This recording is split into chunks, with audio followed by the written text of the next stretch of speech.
એએમસીની standing કમિટીમાં Kharicut કેનાલની phase 2 ની કામગીરીનો નિર્ણય કરવામાં આવ્યો। ડીપીઆરને રાજ્ય સરકાર તરફથી લીલી ઝંડી મળ્યા બાદ વધુ ડેવલપમેન્ટની કામગીરી શરૂ કરવામાં આવશે। નરોડા, વટવા, ઘોડાસર વગેરે જેવા વિસ્તારમાંથી પસાર થતી ખારીકટ કેનાલને ડેવલપ કરવામાં આવશે। કેનાલ ડેવલપ કરાતા અવરજવર માટે લોકોને સરળતા રહેશે, જેનો ખર્ચ 1003 કરોડના ખર્ચે આ ડેવલપમેન્ટ કરવામાં આવશે। ખારીકટ કેનાલ ફેઝ 1 નું કામ લગભગ 50% જેટલું પૂરું થયું છે। એ પ્રોજેક્ટ 1200 કરોડનો છે।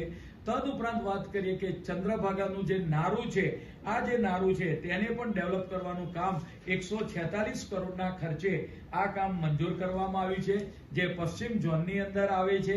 ત્યાર પછી લગભગ દક્ષિણ ઝોનની અંદર ખારીકટ કેનાલનો ફેઝ 2 ભાગ આવે છે, જેની અંદર ઘોડાસર, વટવા, લાંભા આ બધા જે વોર્ડો છે તેમાંથી ખારીકટ કેનાલ જે પસાર થાય છે એને પણ આપણે વાત કરીએ કે એનો જે ડીપીઆર છે એ રાજ્ય સરકારની અંદર સબમિટ કરી દેવામાં આવ્યો છે।